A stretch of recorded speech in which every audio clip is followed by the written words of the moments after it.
economic systems. This topic looks at the decision-making structure of every economy.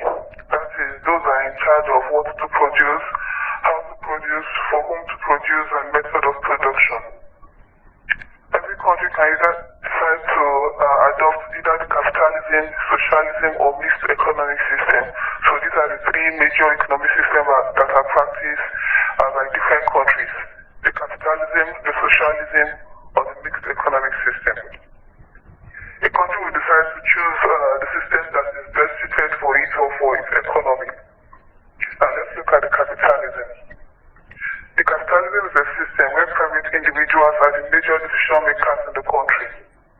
The system allows individuals in the country to invest in businesses and decide the means of production and distribution. An example of a country that practices capitalism is the United States of America, where you have a high percentage of private ownership of businesses. The second type of economic system is the socialism. In this system, we have the government as the main decision maker in the country. The government is in charge of means of production and distribution of resources. And an example of a country that practices this system is North Korea, where you have the government being in charge of major sectors of the economy. The third type of economic system we're going to be looking at is a mixed economic system, where you have the combination of both the capitalism and the socialism.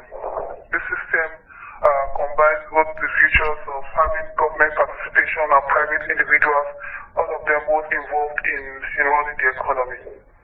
Now let's take note that despite the fact that we have capitalism and socialism as economic system, there's actually no country in the world that has a complete or that is seen as a completely capitalist system, and none is completely socialist. Because if we look at all those countries that practice capitalism, we'll see that despite the fact that private individuals are fully involved in running the economy or in handling businesses in the economy, we still have a little bit of government intervention in the country that practices capitalism. But the main thing is that the percentage of government involvement is very low compared to that of private individuals. Also, for the socialism, that where we are supposed to have government being involved in decision making, we still see that in such economy, despite the fact that the government is solely involved, we still have a little bit of private involvement, that private individuals also participating in some sectors of the economy. Let's now use the following slide to look at the topic in detail. The first slide looks at the meaning of economic system and the three major types of economic system which we have discussed earlier. The following slide now looks at capitalism as an economic system, which we have discussed before, so that the system where we have private ownership of means of production and distribution of resources. Now, on that same slide, we see the features of a capitalist system or a country that practices capitalism. And the first feature here is private ownership of properties, which has also been explained from the definition of capitalism. Then we have private ownership of means of production and distribution of goods and services. So private individuals are solely or mainly in charge of a capitalist system. So this is the first feature of the capitalist system. The second feature is the existence of competition. We know that if private individuals are allowed to invest in businesses, they will tend to have a kind of competition because everybody wants to make profit. So to be able to maximize such profit, they have to be competing in the kind of goods that they will be producing. The third feature is profit maximization, which is a major motive for a capitalist system. Any country that practices capitalism is profit-oriented. Their major aim is to make profit. Every individual is going into business because he or she wants to make profit and maximize that profit also. Another feature of the capitalist system is wealth accumulation. We know that from profit maximization, we end up being able to accumulate wealth. So a feature of a capitalist system, a country that practices capitalism, will have private individuals being wealthy and being able to accumulate wealth from businesses that they embark upon. The fifth feature we'll be looking at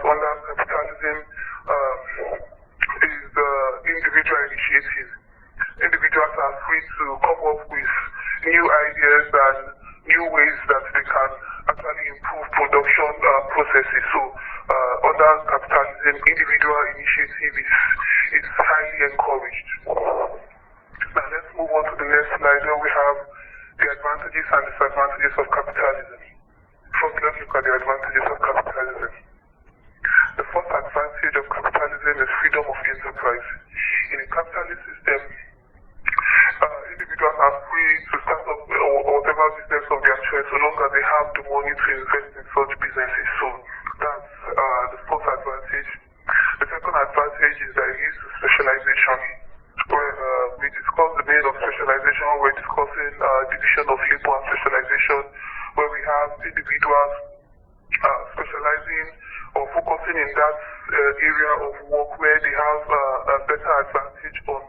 So the capitalist system leads to specialization because we have private individuals that are engaging in different sectors where they have the technical know-how or they are experts in such areas.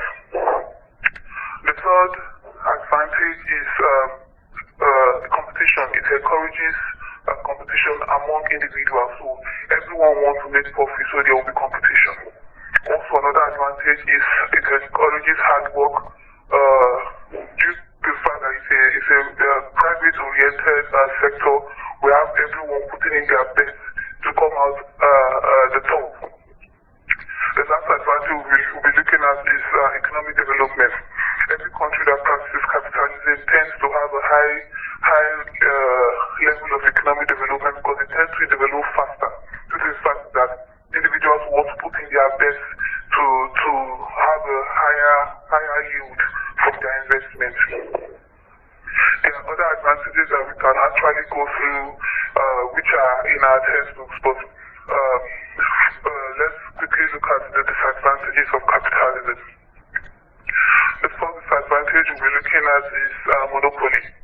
When we have capitalism as a system being practiced in a country, it can lead to monopoly. Monopoly simply means a situation whereby an individual that has an advantage over a sector decides to take over everything that has to do with that sector without allowing other individuals to come or invest into that sector. So when we have private ownership of means of production, we will have certain individuals that are rich enough to invest in some sectors, taking over such sectors and not allowing competition to come up in such sectors so that they'll be the sole producer or distributor of such products. Another disadvantage is inequality, economic inequality.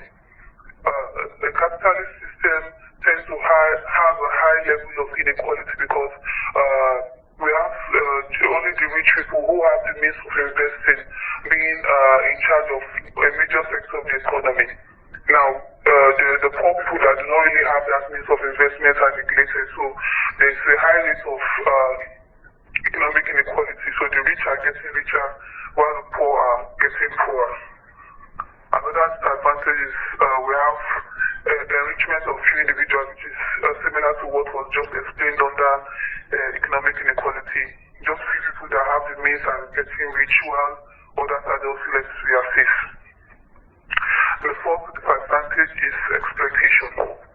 A capitalist system tends to have a high level of exploitation of consumers because the consumers are left to their fate. They can, whatever the private individuals, the rich private individuals that are starting up such businesses, what they get. Whatever price they want for that product is what goes. So they end up having exploitation. The consumers are not actually considered, but because it's a profit-making venture, so everybody just wants to make profit, not minding the welfare of the citizens. The fifth disadvantage is where we have unhealthy rivalry. Due to the high level of competition in a capitalist system, we will have unhealthy rivalry. Everybody will want to compete, and we will end up doing all sorts of things to come out as the number one person. So we end up having unhealthy rivalry. The next slide is looking at the socialist system, that's socialism. We see the meaning of socialism where we have the government government or the states being in control of the means of production and distribution. Then we also have the features of the socialist system. The first feature of a socialist system or of socialism is the state ownership of means of production, which has been explained earlier. We know that in a socialist system, the government is solely in charge. So the government runs the economy. Another feature is we have the welfare of the people. So under a socialist system, they are not really particular about profit making, but rather about promoting the welfare of the people. So the welfare of the citizens comes first before profit making. So that's one of the features of socialism. Another feature is the absence of economic rivalry. It's not the same with the capitalism where you have unhealthy competition, but in these places the government is in charge, so the economic rivalry is eliminated, so it's not really present there. Then another feature is they make better use of the factors of production, the land, the labor, the capital, and everything. So there's better use of factors of production. The government employs the labor force to help in the production and assist in running the economy. So there's a proper use of all the factors of production. Lastly, we're going to look at the fifth feature, which is the equitable distribution of income. We know that since the government is in charge and the welfare of citizens is paramount under a socialist system, so they make sure that they carry everybody along to an extent. Alright, moving on to the sixth slide, we'll see the advantages of socialism. Under this slide, we'll see the first advantage where there is equitable distribution of resources. I said earlier from the previous slide under socialism, they say that the fact that the government is involved means that they want everyone to benefit. So the welfare of the citizen is what matters. So to make sure that resources are distributed equally among citizens. But we know that it's very difficult to achieve that. Then the second advantage is the absence of exploitation. So the citizens are not really exploited. The government tries to look for a way to assist its citizens. So they make sure that the goods are actually made in a way that is readily available by majority of the citizens. And let's look at the third advantage, where we have the government being the main decision maker, which is actually what we discussed earlier from the previous slide also when we were explaining the meaning of socialism. Government being in charge, government deciding what to produce, for whom to produce, how to make such production and so on. The fourth advantage is we have the absence of monopoly. So a socialist system, or rather in socialism, they have to prevent private monopoly, that's private individuals monopolizing the system, taking charge of different sectors and getting as much profit as they can and accumulate so much wealth from that without involving or allowing others to participate in such profit-making ventures. So in a socialism system, you have reduction in private monopoly. The fifth advantage we're looking at is the absence of economic rivalry. We know that since the government is involved, so all healthy competition is not there, so we will not really have this form of economic rivalry in the socialist system. There are other advantages that can be found in our textbook, so let's move on to the disadvantages of socialism. The first disadvantage is that there's a reduction in individual initiative. We know that, as we said earlier, under capitalism, that there's high level of initiative from individuals, because if I'm allowed to invest in business, I want to think of all the ways possible to make sure that it works out. So there's always individual initiatives for under capitalism, but not so for socialism. Under the socialist system, it's one of the advantages because the government is involved, so individuals are not really motivated. They don't want to put in their best. They just wait to be employed by the government to work, and they just do their work haphazardly, and not putting in their best and not coming up with creative means of making production better. Another disadvantage is there's always room for laziness. If you look at a government-owned sector of any economy that practices this system, you discover that most of the workers, because they know that the government is involved, so at the end of the month I get to be paid my salary, or I know that my welfare is paramount, so people do not want to put in their best, so they tend to be lazy under socialism. Another disadvantage is it slows down economic development, because people are not being creative, they are not bringing up new ideas and new techniques of solving problems. They are lazy in carrying out their duties, so it slows down economic development. So a country that practices socialism develops slower than the one that practices capitalism. Another disadvantage we'll be looking at is it leads to state monopoly. Now, the one for capitalism is a private monopoly. This one is a state monopoly. So, under state monopoly, we're having the government monopolizing everything, because the government is in charge, so the government just handles everything without involving other sectors. So we have a state monopoly under socialism. The final disadvantage I want us to look at is creativity and innovation. Under socialism, there's little room for workers to bring up or to be creative and be innovative in carrying out their duty. Everybody just wants to do what they are required to do without actually going an extra mile. So, due to the laziness, there's actually no form of creativity under this system. Now, finally, let's look at the third economic system, which is a mixed economy. Like we said earlier, that this system has to do with combination of both the capitalism and the socialism. So any country that practices the mixed economy has to have a combination of both the capitalist system and the socialist system. We are combining both the government and private individuals in the running or in the decision making in a country. So let's look at the features of a mixed economic system. The first feature is that there is joint decision making. We have the government and private individuals coming together to decide what to produce, how to produce, method of production, and so on.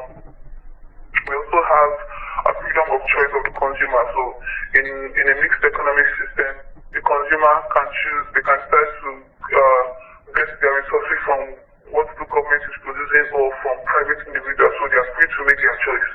They have varieties of choices to make from, or rather varieties of things to choose from. Another feature is it tends to combine the good features of the capitalism and that of the socialism. So it combines all those advantages of the capitalist system and the advantages of the socialist system in running its economy. Another feature is the equitable distribution of income, where we have resources, or rather income, being distributed equally among the citizens. Finally, the presence of competition. There is fair competition under a mixed economic system. The eighth slide looks at the advantages and disadvantages of a mixed economic system. Let's look at the advantages first. The first advantage of a mixed economic system is private initiative. So the fact that both the government and private individuals are involved helps individuals to be initiative, to bring up new ideas, because those that have the means of investment actually are opportune to invest in businesses, so they can introduce new techniques and new skills that can be used to better such sectors that they invested into. Another advantage is the equitable distribution of income, which has been explained earlier, where you have income being distributed equally among the citizens of the country. We also have economic development, because the fact that the government and the private individuals or private sector are involved in running the economy, it helps to aid the economic development of the country. Everyone brings in their ideas. The government is not solely monopolizing the economy, neither is the private sector or private individuals solely monopolizing the economy. Since we have a combination of the two, we tend to have a better economic development. The fourth advantage is job security and employment. So we have a country practicing the mixed system, but we tend to have job security. So those that are employed know that there's a guarantee in their jobs, and those that are looking for a job actually will get employed either under the government or under the private sector. The final advantage we'll be looking at is it prevents monopoly. So a mixed economic system has a combination of the two, so we will not really have a state monopoly or private monopoly. Now let's look at the disadvantages of a mixed economic system. The first disadvantage is that despite the fact that we say it's a combination of the two, there's greater emphasis on profit making. So the private individuals want to make profit. The government is looking for a way to better the welfare of the citizen, but all in all, there's greater emphasis on profit making. The second disadvantage is the problem of corruption and mismanagement. Okay, let's go back a little bit. An example of a country that practices this type of system is Nigeria. Now let's use Nigeria as a case study in looking at this disadvantage that we have corruption and mismanagement. We know that Nigeria as a country will be having cases of corruption and mismanagement of funds by the government, by private individuals, and so on. So this is an example of what the problem, or one of the problems that a country that practices mixed economy faces. There's always the issue of corruption. Everybody wants to work for their own interests instead of the interests of the economy as a whole. The third disadvantage is the case of exploitation of workers. We have a tendency of workers being exploited because the private sector will still need to employ some workers under a mixed economic system. There's also the problem of difference between the rich and the poor. We have a wide gap between the rich people and the poor people in the country. So only the rich that have the means of investing in businesses tend to become richer. So they are investing and they are getting their money in a higher degree, and the poor are not given the opportunity to participate. And the final disadvantage is the lack of efficiency. We know that the government is also involved in this system, so people don't want to put in their best when they are working for the government, which is a problem under a mixed economic system. So overall, this topic looks at the various systems that each economy can adopt or decides to run with. So any country that decides to run with the capitalist system or capitalism will have to have the private individuals handling major sectors of the economy with little intervention from the government, while the country that decides to go for the socialism or the socialist system will tend to have the government being solely in charge of the major sectors of the economy. But on the other hand, if the country decides to go for the mixed economic system, it will now have a combination of both government participation and that of private individuals. So every country is advised to pick the system that is best suited for its economy, that it knows it can work with for a greater economic development. Thank you.